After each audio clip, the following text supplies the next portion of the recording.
Radio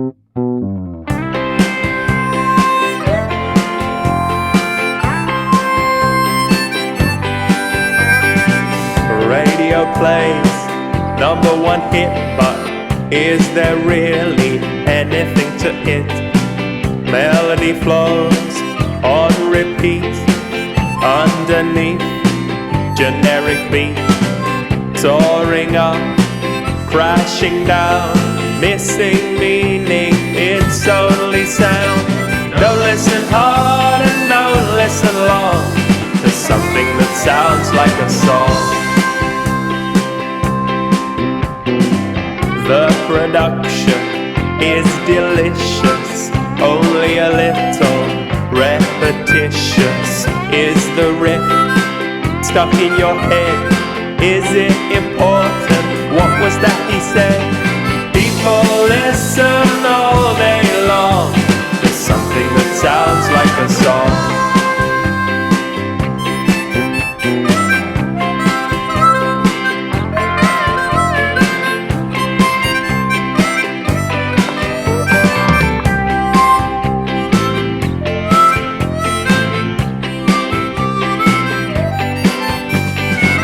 Pause for a moment to take it apart. Peel back the pieces, is there a heart? A chorus to praise, wisdom in verse. Will it change things for better or worse? Fighting injustice, righting a wrong, or just something that sounds like a song?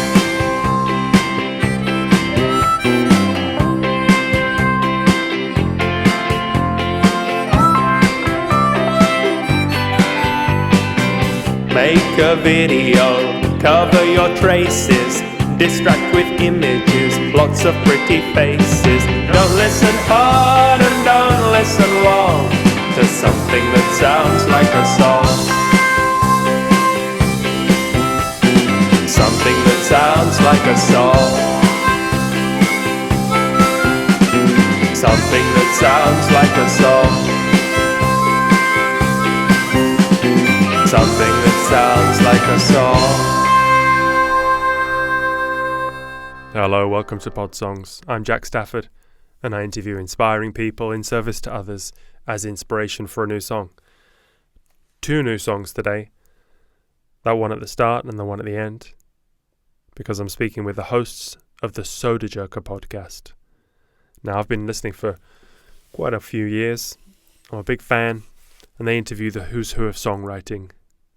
So they've done over 180 episodes, so I want to speak to them to get the distilled wisdom on the art of songwriting. Let's talk with Simon Barber and Brian O'Connor.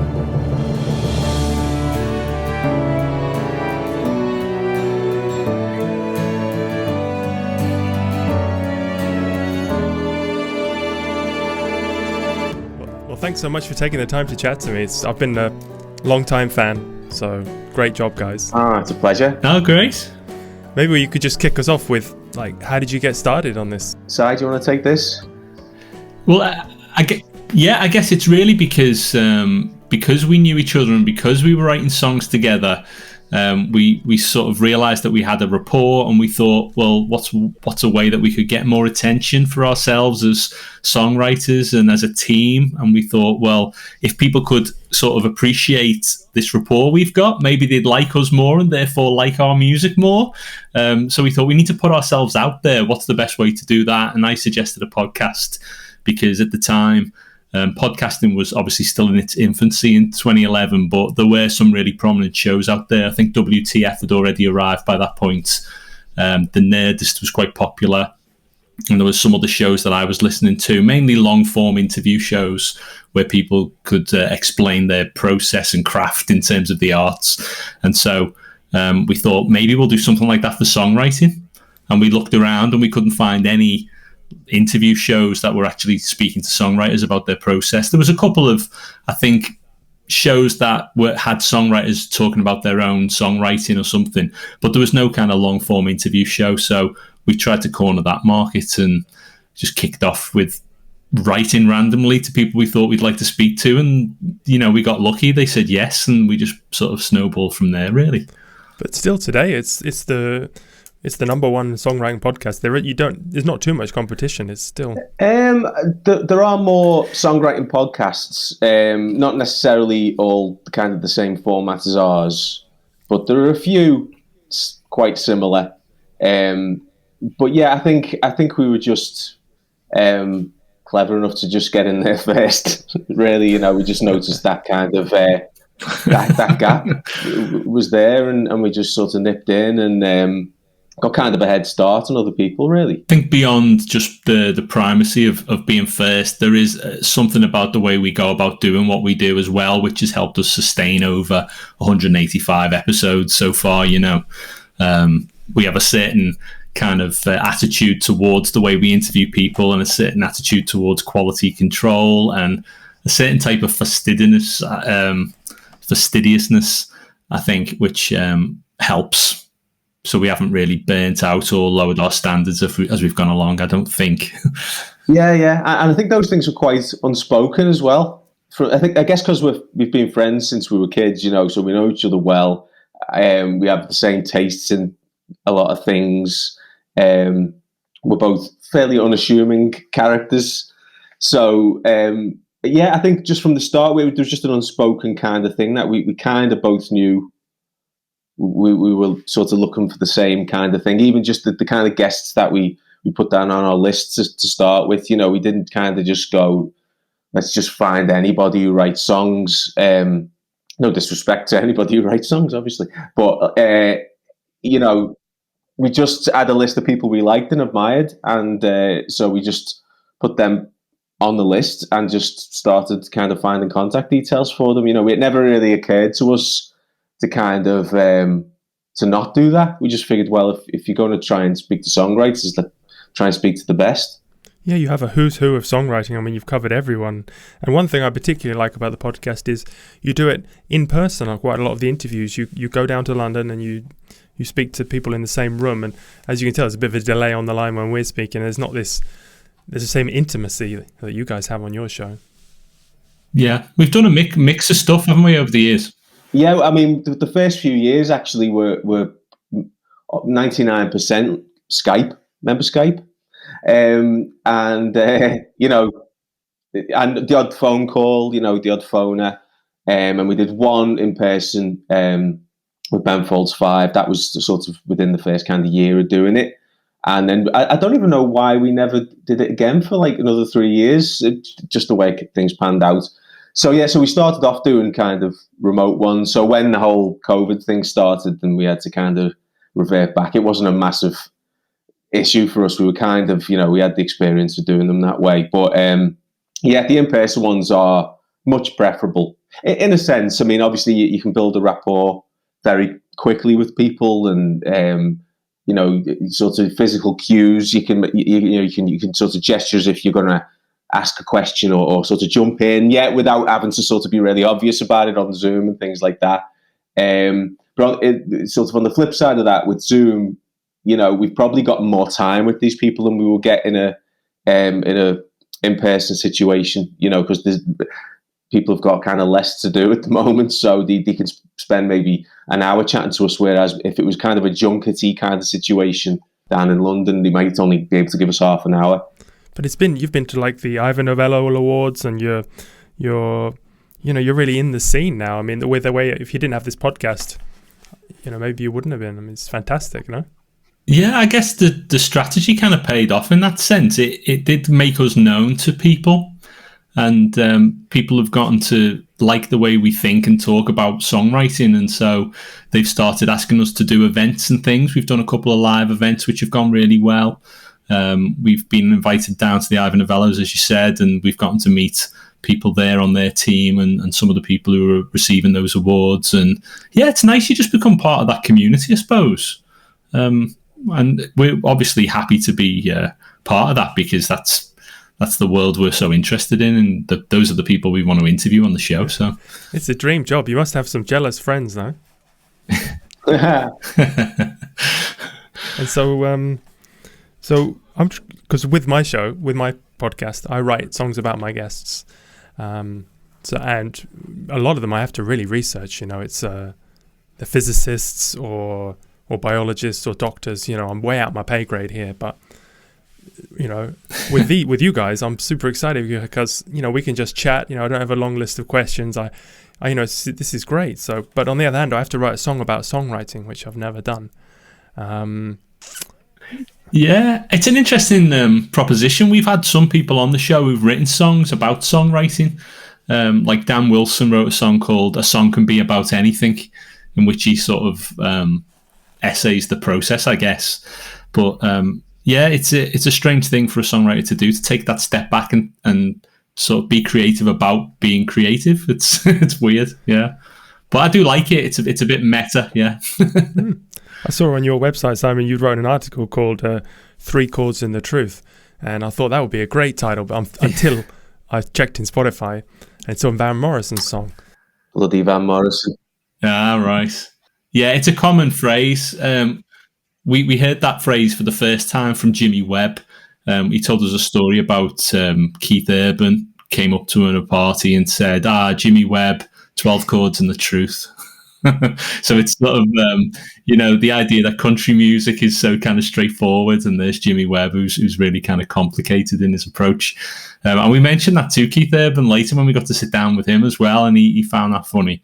But yeah, that's all you need, I suppose, as the old maxim goes. Yeah. So when speaking, because also I'd like some songwriting coach or some help, but I was thinking who the best people I could speak to, and you guys have, you've spoken to 180 of the world's best songwriters, and you've distilled it down. So I don't need to speak to all those guys. I just need to speak to you two, and then you formulate these ideas down into this technique, this golden formula. So maybe you could just give that to me now, and I'll pretend we're not being recorded. I wish we had distilled it down. I think that's the thing. The more we do this, the more you realise just how many different ways there are to do it.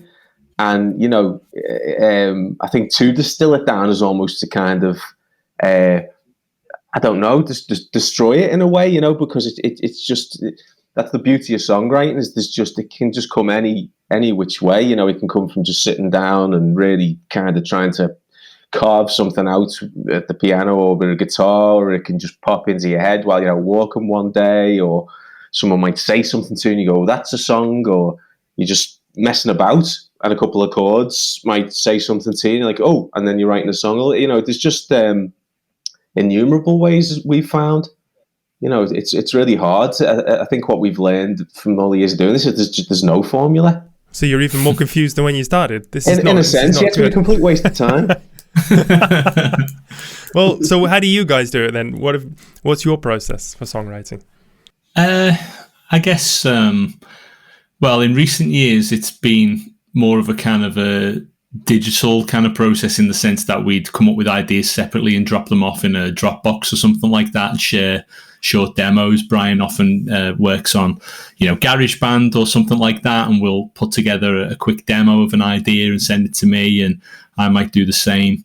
Obviously, I'm in a more of a kind of studio environment here, so I've got the DAW set up and the ability to kind of take things from a basic scratch demo to something more complicated. But fundamentally, they all begin... I'm practically in the Stone Age, yeah. Fundamentally, they all kind of begin with hopefully some kind of nugget of something that's interesting. So we would never start with a kind of a generic "Love You" kind of title or anything like that. It would always have to be a nugget of something that is distinctive or unique. And we've done plenty of writing down interesting titles and trying to build ideas from titles, or a chord sequence that strikes us as being something we haven't heard before. And if it is distinctive, then you can probably paint some kind of interesting melody on top of that. So yeah, Brian's ideas tend to be fairly well fully formed these days. When he drops them off, he'll have some kind of backing track and a melody, and probably some sketch lyrics as well. Although he always credits me with being the lyricist of the two of us. He definitely is. I think instrumentally, Brian tends to lean more towards keyboard and bass, and I tend to lean more towards guitar. So between us, if Brian at a piano, me coming up with melodies and words, that's a pretty common idea.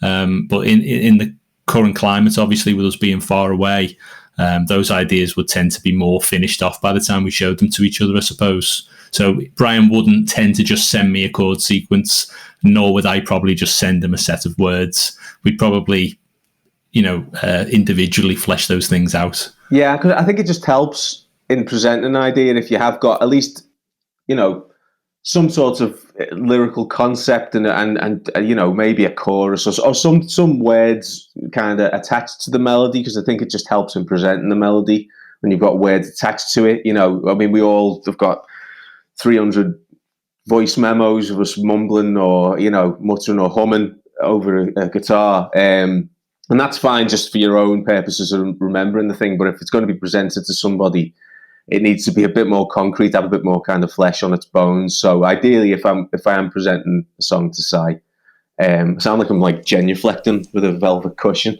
song on it. But if I'm going to present that to him, I want to have some idea, like a strong kind of idea for the lyric and maybe a couple of lines. So I think it just makes it more apparent to the person you're presenting it to. And so with all the guests you've spoken to, you had Jeff Tweedy on recently, who's written a book, How to Write One Song, which someone actually shared with me yesterday, and that's a great title. So he obviously got the title before writing that. But is there a guest that's had, you would say, like the approach that you've gone, wow, that's a really good approach? Well, Jeff is an oracle, really, when it comes to songwriting. He's thought through every aspect of the process and probably tried every variation on it as well. And his book really distills it down to sort of a range of things you can do in a practical sense, but also kind of philosophically. I think he's just more concerned with the practice of it as being something that is joyful and kind of worth doing for its own kind of benefits for yourself, for your well-being, for your kind of pleasure, as opposed to let's write a song so we can have a hit, so we can make a bunch of money, which is the kind of general philosophy of most songwriting texts that are out there. He's trying to do it much more on the kind of creative and artistic kind of side of things, I think. But yeah, gosh, the amount of techniques that he's tried over the years and the variations and the way he's done it in terms of starting with music or starting with words or starting with titles or, it's endless, I suppose. And he's written obviously hundreds of songs by this point. So, you can imagine he's seen it all. Is there a songwriting Bible you would recommend to beginners? Because you're a teacher as well, Simon, yeah? Yeah, I'm an academic too. So I've been quite active in trying to establish a field around the study of songwriting called, funnily enough, Songwriting Studies. And so, yeah, there are various texts out there that you might want to draw on if you're interested in that area. A lot of them, there are academic articles about songwriting which theorize things in a more scholarly way, but the sort of mainstream texts would be something like Paul Zollo's book, Songwriters on Songwriting, which is basically a series of transcriptions of interviews that he carried out with songwriters over his journalistic career, which he compiled into a book around 2003, I think. And there's a second volume of that, which is good. A couple of volumes of that now, yeah. Yeah, which adds more interviews with more people. So you get all the greats in those books, Dylan and Tom Petty and, those sorts of folks. And there's a sort of a British version of that by a guy called Daniel Rachel, who did a book called Isle of Noises, which is a good one to look at. It's got people like Ray Davies and Noel Gallagher and people like that in. So the idea is that it's the kind of British answer to Songwriters on Songwriting, I would say. And what about the Sodajerker book, because that you've interviewed so many people now. Yes, we that in mind for several years now, actually. It's just kind of getting around to, we have all our interviews are transcribed and stuff, and, we could probably relatively easily put out a book of transcriptions a la Paul Zollo book. But it's kind of being done, by him, and the Daniel Rachel book is a similar format. So we just figured if we were going to do something, we'd want it to be kind of more thematic and use our interviews to kind of illustrate certain points, as opposed to it just be like a straight kind of transcribed thing. Sort of have the chapters on, melodies, lyrics, routines, structures, all that kind of thing, and then use quotes from the interviews to kind of illustrate those various sort of aspects of the process. So that's kind of the basic plan for it. It's just pulling it together, really. You should get Simon to do it because he's the words man. That's it. Yeah, I'm leaving it to him. Yeah, pull your finger out. Yeah, come on with it, Si. Come on. Yeah. Simon's got 15 episodes to edit, unfortunately. Oh. How does the workload go between you guys then? Who writes all the questions? Because you have a beautiful introduction on every podcast, like that's well researched, and so much work goes behind the scenes. Yeah, it's become, the division of labour's become quite easily demarcated at this point, hasn't it, Bri? Bri tends to be the pre-production guy, and I tend to be the post-production guy now. Don't know if you want to elaborate, Bri. Yeah, I mean, generally, as Si compares it to, in Ghostbusters when Janine shouts, "We got one," the phone rings, and so I kind of get to work basically gathering playlists, compiling playlists, gathering research material, other interviews, articles, etc., the podcasts and things, and then I'll send all that stuff to Si, and then we'll both just set about kind of working through it. I've taken to kind of extracting kind of useful, because obviously Si's got a ton of other things on in terms of work and stuff at the moment, so I'll sometimes pull the most useful stuff out of that pile of reading and sort of make a digest of that for Si to kind of look at, and then he'll get to the reading when he can. And then we'll both just sort of spitball the questions, really, and then once we're happy, that's it.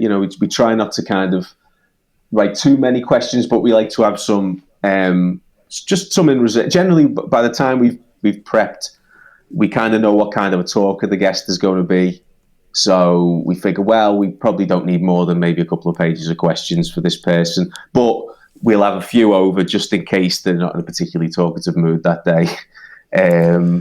But generally, yeah, we'll try and keep it down because we like them to do most of the talking, really, Yeah, they're all talkers. I never realised musicians could, they waffle on a lot, and you guys hardly get a word in. So, well, most of them, yeah. I mean, or a lot of them. There are some people who just by nature just aren't that chatty, really.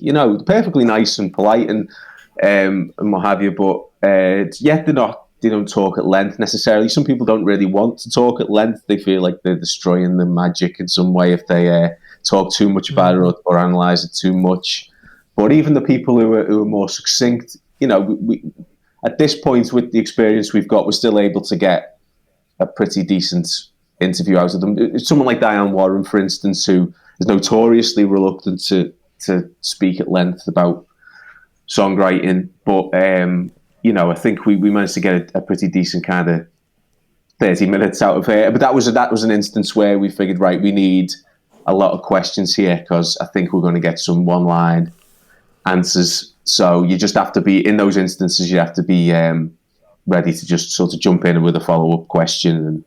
And, ideally, I don't want to be too kind of, sound like a bit too clinical about it. Generally, you just want it to be a natural flowing conversation, but sometimes it just won't be that way. So you've got to kind of nudge it along, whatever, when you can. Yeah, I've listened to many of them, but if anyone's new to the podcast, what are the stellar episodes that you want to go in your obituary? There are some. I guess there are some textbook episodes, aren't there, Bri? Jamie Cullum is one that springs to mind as someone who was just, he showed up really kind of enthusiastic, and he'd already been listening to the show, so he knew kind of what we were after, and he just gave everything he could in the interview. It really is clear when someone's making a real effort to give you what you need, and he did that, and his stories were great. He had really coherent, well thought out points to make, and some things that surprise you along the way and lead you into different directions, and that's always nice when you're not thinking, okay, we're following the structure we planned here, we've gone into a slightly different direction, but that's really productive and nice, you know. So he was great. Someone like Jacob Collier was great too, because I just listened to him today. Yeah. Oh, right, yeah. Well, we really enjoyed that because, first of all, he gave us the vibe that he was really interested in doing it, because he came out of the room that he was in. We were in London at this sort of recording studio type place, and he came out of the room and he said, "Oh, guys, really keen to do this. Can't wait to talk to you." You know, the way he speaks. And we were like, "Oh," and that was just, and it was just lovely, because it meant he's up for this. This is going to be fun. We don't have to worry. We don't have to get him on side. We don't have to clue him into what this is. He's ready to do it, and it was just great. And it was a mix of very specific kind of technical, theoretical music information alongside more general creativity stuff. And I think almost anyone listening to that could really take something from it, you know. And there are probably loads of others. Bri, any that come to mind for you? Oh, I mean, we've mentioned Jeff Tweedy already, which, you know, when we kind of finished the edit on that one, we were like, that this is sort of it's almost the archetypal episode, really, or in our mind, it's like the ideal of what we're trying to do. You know, we kind of really captured it with that one. I'm just trying to think. One that doesn't come up so much is Rhiannon Giddens. That's just popped into my head. Because that was a sort of area of music we weren't necessarily as familiar with, and she just had some really great sort of observations to make and really great stuff on process. There's just too many. There's a lot. James Blunt. I thought the James Blunt one was, he said modestly was fab. You know, I wasn't. I thought it would be good because he's a funny guy and he's a personable guy and stuff. So I thought we'd have a nice chat. But upon hearing it back, I was like, geez, again, it just certain interviews just managed to just hit every beat that you want, in a sort of chat about songwriting. And that was another. I mean, these are all quite recent ones. I mean, we've got an archive going back 10 years, so there's plenty that just I'm blanking on at the moment that I love, But yeah, I mean, we could be here all day, It's because even ones that maybe didn't go the way you sort of wanted them to go in retrospect have a what's the word? Have a certain quality to them. Like when we interviewed Joe Jackson a few years back, that was one where after we finished the call, that was a Skype one. Oh no, it was a phone.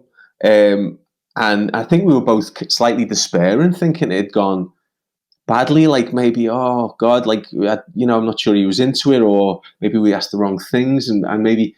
But upon hearing it back, a few weeks later or whatever, whenever we put it out, it was perfectly good. It was just good in a different way. Like he was someone who doesn't necessarily sit there and give you the story behind every song he writes. No, when I wrote, Stepping Out, I was on this piano, I was in this city, in this room, hotel, or whatever. He just kind of goes, yeah, they're all sorts of songs, and they don't all necessarily have some wonderful origin story. They were just a product of a day's work, or a session. He was quite matter of fact about it, and that kind of matter of factness was what was good about that episode. He wasn't sort of romanticizing things or necessarily giving us the sort of, the quotable kind of stories and things, but that's just how he goes about things. He doesn't go about it in a mystical kind of way. He just puts the work in, and he's very sort of, unromantic about it, I guess. I thought Tim Minchin was a really good episode too. Yes. Yeah, we really enjoyed Tim. He was great. But just to go back to the art of songwriting then, so do you recommend collaboration in songwriting to anyone else listening? Do you think that's important? I mean, it's important for some songwriters, yeah. I mean, some people, they can't really kickstart their ideas until they're bouncing them off someone else. Some people have really well-defined skills in a particular area, like they're an excellent top liner, but they don't necessarily, have the the wherewithal or the skills to put together beats and a kind of a series of chord progressions or whatever, or maybe lyrics. They're maybe focused entirely on melody. It depends really what your skill set is and what your expertise is. But there are plenty of all-rounders who would never think to collaborate with another person. You know, they like to be self-sufficient, and they have their ideas, and they have a sense of what the direction is going to be, and then they just carry that out. And you can get a sense that, you know, many of the really well-known songwriters like your Paul Simons and your Paul McCartneys, obviously they've collaborated with people over the years, but you know, they have a vision for who they are and what they do, and they're able to just set about that and complete their songs if they need to. Whereas other people work in a much more modular kind of way. Plenty of the people we've interviewed who are part of larger organisations like, say, Xenomania or Stockake and Waterman or those kinds of production houses, they certainly will work in a super collaborative way, where bits and pieces get assembled and tried out and tested and bolted together and then farmed out to different artists. And maybe you take that and you put that hook on something else and you reverse it and you see if the bass line works better there. And, you know, it's all of this sort of activity, which is just another way of doing it, really. So I think it depends entirely on who the person is and what their goals are and how their creativity manifests, really. And I think some writers are just, for them, songwriting is a very private and personal thing, you know, and they don't necessarily want to. I mean, obviously, in the end, they've got to share their songs with an audience of some kind, but the actual process itself, people are quite private and personal. It's just something for them, you know. So I think it's down to personality as well. Maybe, you know, you're just the type of person who responds well to other people being in the room, and or you might just be someone who works perfectly well on their own, perfectly happily on their own, you know. And some people can do both. Someone like Jacob Collier, for instance, who we've mentioned, is someone who is, you know, can literally just make an album on his own in his music room in his house with help from absolutely nobody. But makes you sick, doesn't it? It does, but he's a supreme collaborator. He's all about that as well. So well, there's a great line though. We've quoted this a few times. But Graham Goldman from 10cc. We talked about how you know, when two people co-write, it creates a third writer in the room. You know, somehow the combination of those talents engenders ideas that wouldn't have come about from either of the two people just individually. And we like that idea, like the spectral third songwriter who appears. Yeah. So do they still have these songwriting factories like in Nashville? People go to work every day and sit and write songs, and do they exist? Yeah, I think all those forms of labour still exist. I mean, you can have staff songwriters, you can have people who write for publishing houses, you can have people who establish their own kind of entrepreneurial songwriting production houses. The people who are at the top of that tree, you know, teams like Stargate or whatever. I mean, they operate very much in that. If you read John Seabrook's book, The Song Machine, he details how they work in that very modular way, where they'll assemble a track first, and then they have a process which he calls track and hook, where it's like they assemble a track and then they bring in freelancers essentially to write hooks on top of that. And then from the selection of things they get from those experts, they'll then select, that's the hook, that's the verse melody, that's the chorus, and then they build it up from there. But the track is predetermined. You know, those people aren't going to come in and say, it'd be really good if we went to an A minor there. You know, the song is built based on the feeling they get from the particular piece of music they've constructed, and everything else gets layered on top. Is that like a modern song, or is that like a country song, or is that? You'd be talking modern pop for that kind of approach typically. Okay. But that doesn't mean to say that it can't be done other ways. I mean, people would say that the Nashville system of production is also very industrialized, and you know, it's an appointment system, and you write your chorus, and it has to be just generic enough that any kind of mainstream country star could take that song on and perform it, you know. And there's so it might not be the ultimate kind of individual creative expression. And there's kind of an overlap as well with that technique, or that process Simon described of you know, sort of writing hooks over a predetermined track. sort of I guess that's sort of associated, or in your head you'd associate that with the pop world, the modern commercial pop world. But then, someone like Matt Berninger from The National, who we interviewed quite recently, their sort of process is that the sort of instrumentalists in the band put together a track, be it just on GarageBand, not necessarily a sort of fancy kind of all singing, all dancing kind of track, and they'll send that to him, and he will just riff over the top. He'll just come up with, sing whatever melodies, words come into his head, and just sing over it for 3-4 minutes, however long the track is, and then he'll go back and sift through those melodies and those, sort of garbled lyrics and kind of sculpt the song. So, even those techniques which you'd maybe associate with the commercial pop world of just writing hooks to a track, it's not dissimilar to what someone like Matt Berninger and what The National do, Really? So he's like a top liner in his own band? In a way. Essentially, yeah. Yeah. So, and is it still like verse, chorus, middle, chorus? Because I heard Fatboy Slim, I think it was, who said that it was beats, chorus, beats, chorus, beats, chorus. Are there new formulas or? I think generally people are still sticking to the kind of classic pop song structure. Obviously, in the sort of process we've just talked about, there's no structure involved really. It's I guess there's a structure to the track and people are just singing over. But then I guess after that, then you craft and you structure the thing. You figure out the best parts and then sculpt it into something resembling a classically structured pop song. Yeah, I think it's sort of if it ain't broke, isn't it? With a pop song, everyone likes a verse, chorus, middle eight structure. Yeah. It's classic for a reason, isn't it? It works, but that doesn't mean that there aren't plenty of variations on that out there. Go to Stevie Wonder if you want 2 bridges before the chorus. But mainstream pop, even you go back to something like "The Promise" by Girls Aloud. I don't think there's any section on that repeat. I think it's just like 4 songs bolted together, isn't it? Yeah. What's the other one? Is it Biology? There's another song there's Biology, which is a similar yeah, kind well, of they were doing a lot of that in that day, weren't they?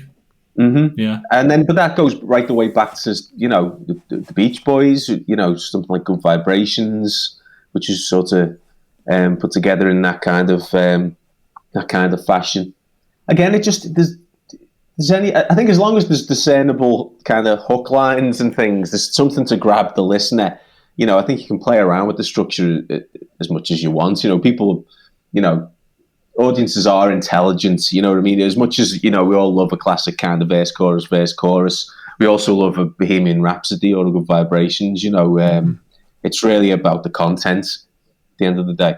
Yeah, it's what you paint over the top, isn't it? And what the through line is. It might be enough to just have a really distinctive artist who carries their personality through all those different sections of a song, or their exuberance or their singing style or something that carries you through the experience of the song. It doesn't necessarily have to be also formatted in a really typical and predictable way, Yeah, and a good example of that actually is...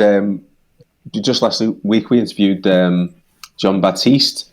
I don't know if you're familiar with John Batiste. He's a fabulous musician, pianist, multi-instrumentalist, composer, and he's the band leader on The Late Show with Stephen Colbert in the States. And he's got an album coming out shortly, but one of the tracks on that, like the lead single, is called "I Need You," and it's essentially a 12-bar blues. It's the structure is kind of simplicity itself, but what he does over the top, as I sort of just described, is kind of unique to him. He's putting his own vocal style over the top, his kind of natural exuberance, and if you've got a sort of unique personality as an artist, I guess is what I'm saying, you can take a very standard structure, kind of bog standard 12-bar blues or 3 chords, and do something interesting over the top. If you've got a an individual style, an idiosyncratic kind of approach. You can take these sort of old as the hills kind of song structures and create something new. You don't have to be constantly thinking about this, fiendish chord change. You can just take what's there and do something interesting with it. Yeah, maybe when when you're in that creative stage, you can have too many ideas, an embarrassment of riches, and then you try and fit them all in, and then the structure kind of changes. No. Well, yeah, sometimes the limitations. Sorry, Si. No, carry on. No, I was just going to say sometimes the limitations of, say, a 12-bar blues, or just limit yourself to a very simple 3-chord sequence, is good, and it kind of forces you to come up with new variations on those themes, as opposed to just having I always wonder with someone like Jacob Collier. I think we even sort of mentioned this, being so technically skilled. I wonder if sometimes that's almost an impediment to creativity, because it's they're not an impediment, but it's where'd you stop? Having all this knowledge, you just, every scale, every chord, every relationship of every note to every other note. There's end. It's just boundless. Where's the, it's almost like it could almost drive you. It would drive me mad, I think. I'm certainly not that kind of musician. I know a bit, but my technical knowledge is fairly limited, certainly relative to Jacob Collier. So I guess in a way limitations are good. They sort of they force you to be creative in a different way to someone like him, who just has this limitless kind of palette to draw from. Yeah, I think his songs are a bit too out there for me. I think he might benefit from some borders and some structure on it. Yeah. Well, parameters are good, aren't they? Yeah, he's done. There's some incredibly complex things, like his arrangements of Moon River, which is insane. I don't know how many voices he's got on that. Yeah. But, he's got chords that don't exist in that one, hasn't he? Yeah, he found intervals and things that didn't exist, and keys that didn't exist. And, wow. But when D when half sharp minor or something, was it? Yeah, when he dials it back to I guess a familiar thing, he can write good sort of accessible tunes. Not that everything has to be accessible and whatever. One of the great things about him is his total freedom in what he does. But yeah, he's the kind of person where you just think, geez, he doesn't ever want to sit down and just write a song with 3 chords and a change for the middle 8. Well, I mean, he's not. He's like one of these. Obviously the jazz people. You judge them by who appreciates them. Like the other great musicians appreciate them. So I can't understand it, but if they say it's good, then yes. And sometimes it's just the way a person's mind works. I mean, someone like Jacob Collier, obviously, he's got an incredible amount of knowledge, and he's quite ordered in the way he thinks and the way he acts and the way he speaks. Whereas John Batiste, who's got a similar level of kind of insane creativity, is much more kind of out there. And like the interview plan that we had for that one, you're completely off script within about 30 seconds and you never come back.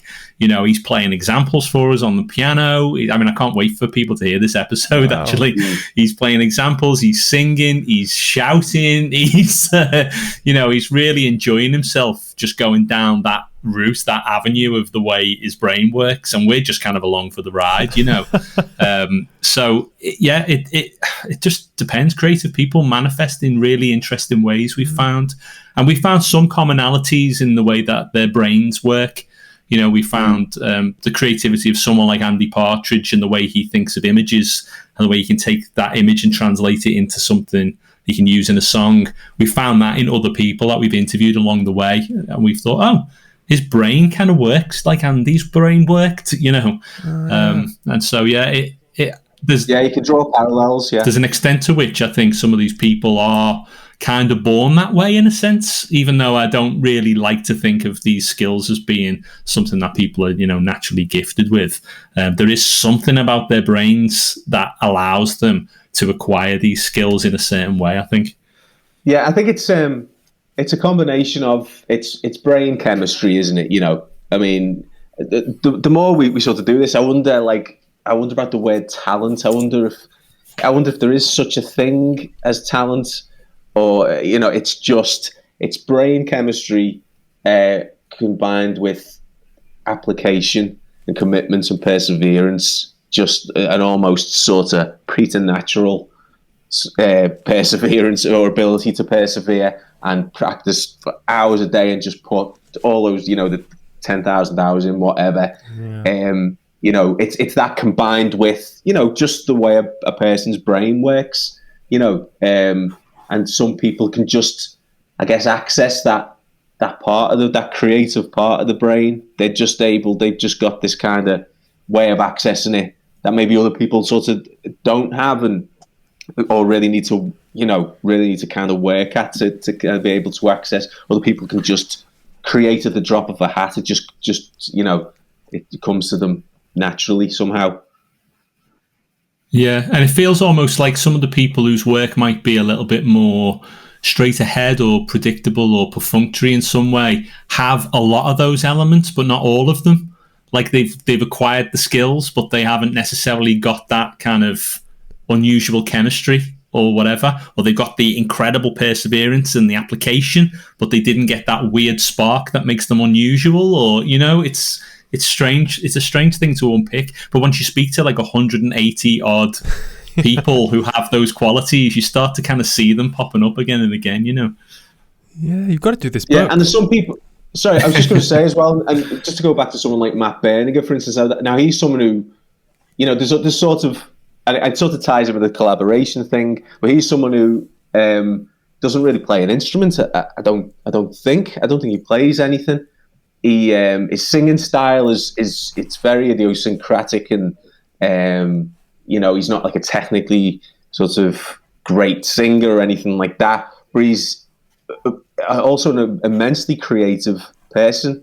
Like the way he writes, and even just over the course of the interview, the sort of the metaphors he was using to illustrate things, and you can just see that's how you work. But in his case, he's not like a Jake Collier who can go, right, I've just had an idea, I'm now going to track this whole song myself, I'm going to play everything, I'm going to sing everything.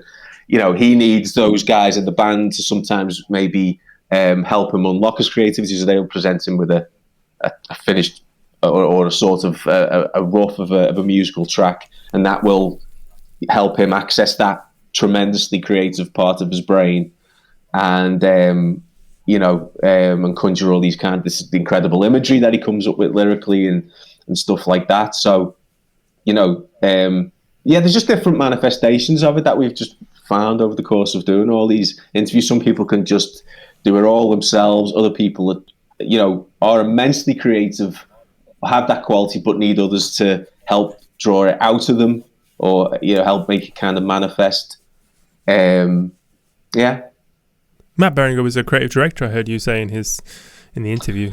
So he's obviously come from that thinking process, that make a concept. Yes, exactly. Yeah, I think I sort of made that point in the interview. Yeah, that maybe it comes from his sort of advertising background, where he was constantly having to kind of come up with ideas and I guess things that visual ideas as well as anything else. And I think some songs just kind of see things that they've got this kind of synesthesia going on. Like, Andy Partridge is like that, and he sees kind of colors in things, and he sees images in a certain chord. The certain chord will conjure a really vivid picture for him, and I really envy people like that, because my brain just does not makes it sound boring work that way.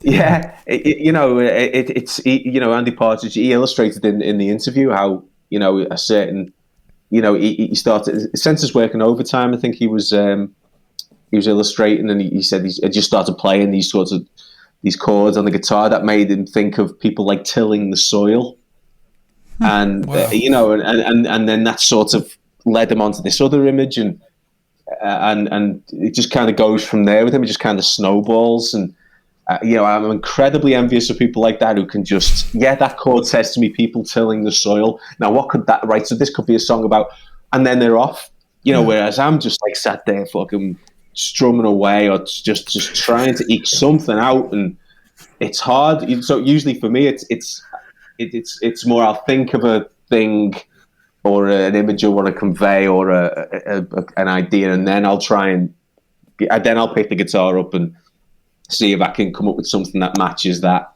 mood or that idea, you know. But for him, it's kind of, he plays a chord, right, that says to me springtime.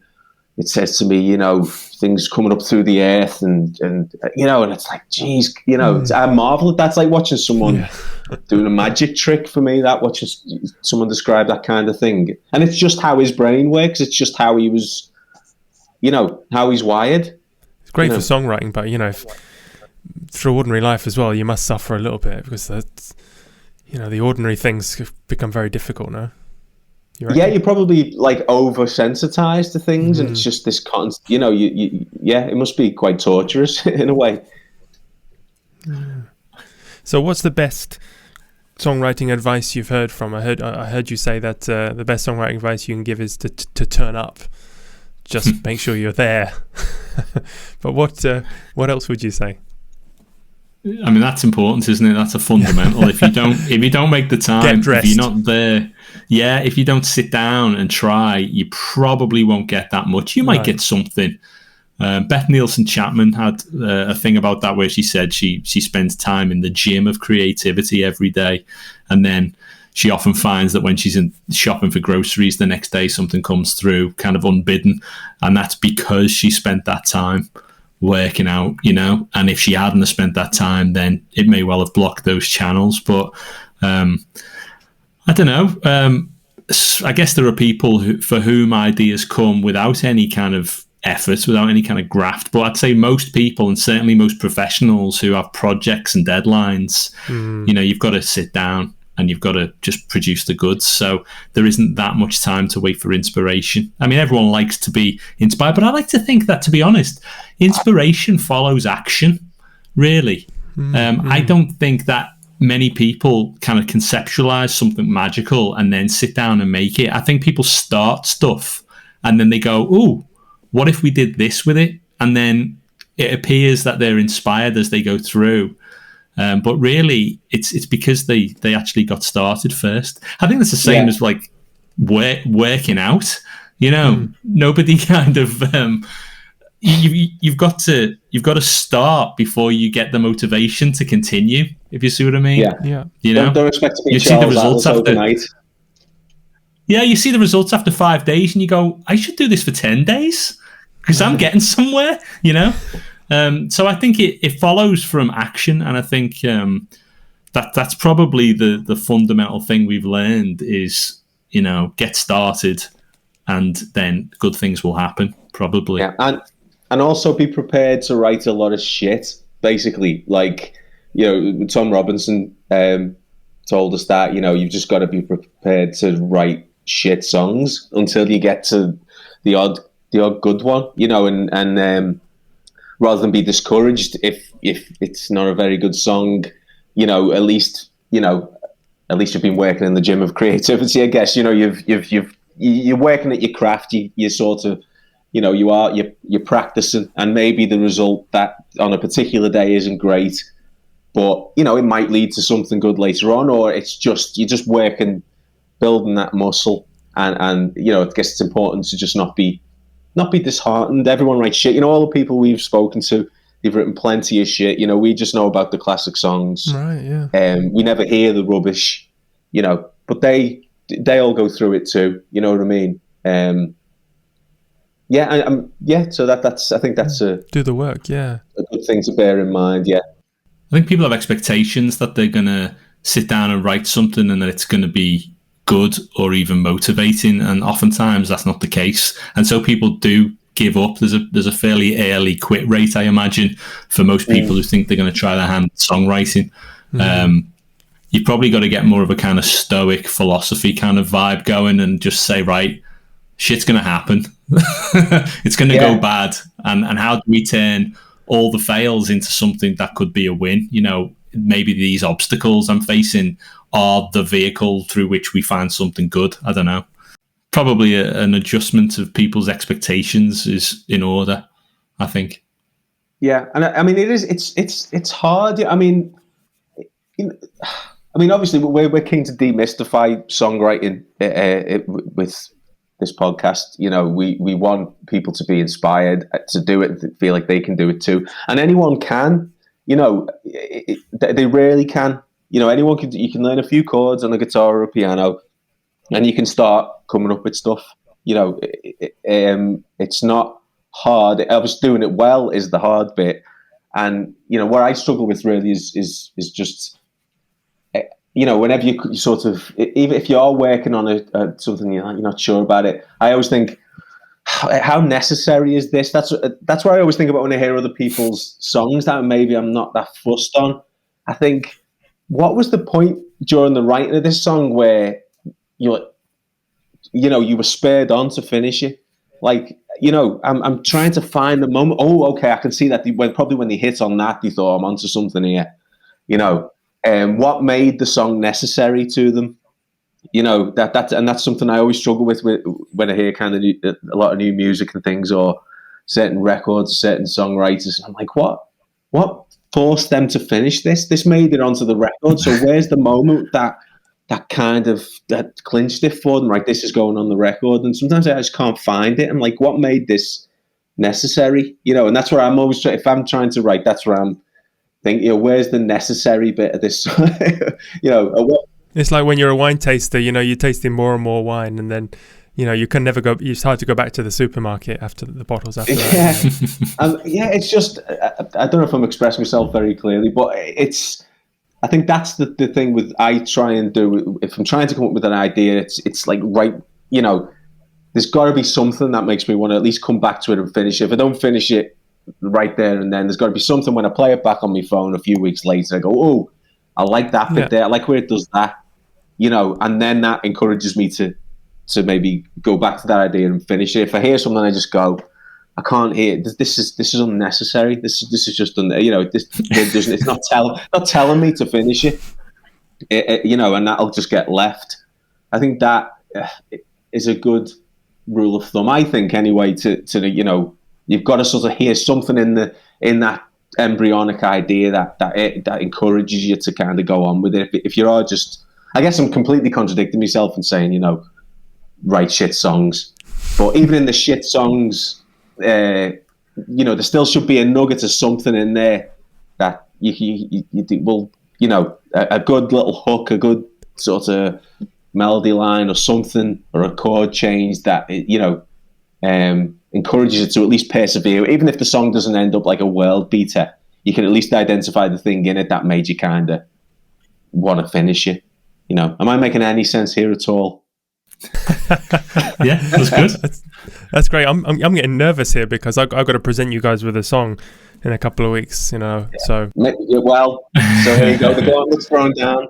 I'm waiting for Brian's debut solo album, Unnecessary Music. That's a good title. But you know, there's so much music. I mean, we're bombarded with it. We're saturated with it. It's just available at the touch of a button now. You know, it's everywhere. Like, you know, I had Tom Petty in an interview like years ago saying, you know, the world doesn't really need any more songs. You know, so if you're gonna, obviously, you know, I'm not discouraging people, but you know, if you want to put your music kind of out there, I guess is what I'm saying, and you think, you know, yes, it's got to be, at least you should feel that it's necessary. Yes, I think I've done something here that, you know, I want people to hear. You know what I mean? Yeah, there are so many songs that sound like songs, you know, to an uninitiated person. Yeah, you can do that. But when you take away the elements, there's nothing really there. Exactly. It's like, you know, you could do a stand-up set where you have all the beats of, like, there's a great comic actor called Andy Daly who does this stand-up routine, which is it's a character who's a stand-up, and he's gone on stage at like nightclubs and done this set, but all the set is all the tropes of a stand-up. He never gets to a punchline. There's no actual material. It's just all the beats of a stand-up and all the kind of cliches all in there. And it's hysterical. But he never gets, there's no jokes. there's no material. It's all just, oh no, you know what I'm saying. Look, see, it's all this. It's all kind of the gimmicks and the cliches of a stand-up, and the structure of a stand-up set with no jokes, you know. And I think you can write stuff. Almost like that. Go on. Almost like that supercut of podcasters talking about nothing that went round recently. Did you see that? Yes, exactly. You know, you can write a song that way. You can.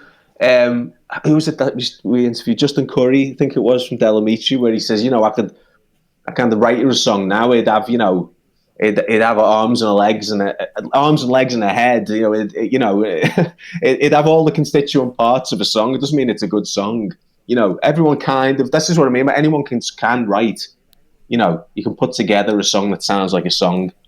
That sounds like a verse. That sounds like a chorus. But it's how you sort of sprinkle that kind of your own individual kind of fairy dust on it and make it something new and interesting and necessary, you know. Well, this has been great, guys. I could keep chatting to you all day, but I know you've got 15 episodes to go away and edit, and you've got to choose that, make the playlists. Those are great, by the way. Those the playlists for each episode. I mean, great. Yeah. Thank you. So, and all my guests, I'm trying to bring people together who are in service to others, and you guys are definitely doing that. And to songwriters all over the world who would love to be able to chat to you guys for an hour. So thank you so much for taking the time to speak to me. Our pleasure. Oh, no worries. And how long do you think you'll take over writing your song for this episode? It'll either take me an hour or a month, whichever. If I don't do it now, sit down now and do it, then it won't happen. It would be a very painful birth, you know. So it's better I'll do it straight away. Well, show up. Make it necessary. Make it necessary. Yeah. Okay. I'm dressed. I'm halfway there. Yeah. Well, this was brilliant. Thank you. Thanks again, Simon and Brian. Really great. Absolute pleasure, Jack. Nice to meet you, Jack. Thanks for inviting us on. My pleasure. Good luck with the song. Thank you. See you now. Bye-bye. The world is saturated with songs, and we all just sing along. They have the patter and the beat, but they're white bread food to eat. Unnecessary music, why do we produce it? 'Cause it is more fun to do than it is to listen to. Unnecessary music, perhaps it's therapeutic, but they say a burden shared is a burden double.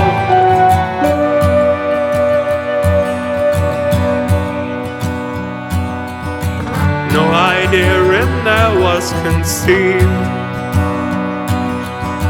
The embryo can't be believed. It has a head and arms and legs, but take its pulse, you'll find it's dead. Unnecessary music, why do we produce it? 'Cause it is more fun to do than it is to listen to. Unnecessary music, perhaps it's therapeutic, but they say a burden shared is a burden doubled.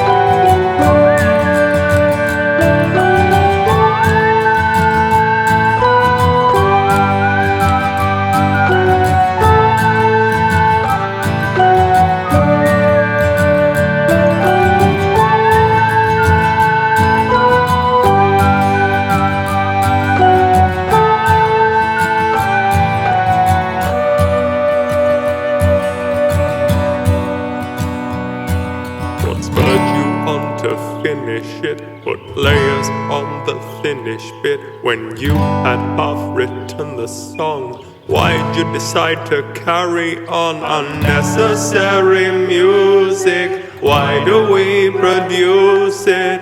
'Cause it is more fun to do than it is to listen to.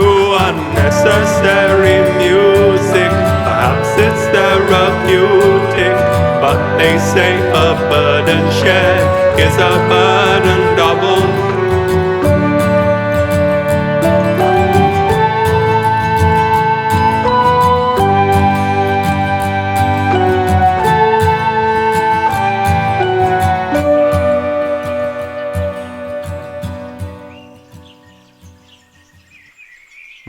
go. I think there's many layers of irony there when you get asked to write a song about there being too many songs and you end up doing two. I think that sums up the whole Podsongs project for me. So if you like them, either of them, or both, you can get them on Deezer, iTunes, Spotify, stream them till your heart's content, or download from podsongs.com. Any profits made, probably won't be many, will go to my musicians Maurizio San Nicola, Massimino Vodza, and my researcher Dori Verbo. Alright, thanks for tuning in. Please share the podcast, rate, review, do anything you can to help spread the word and the music. Alright, see you next time.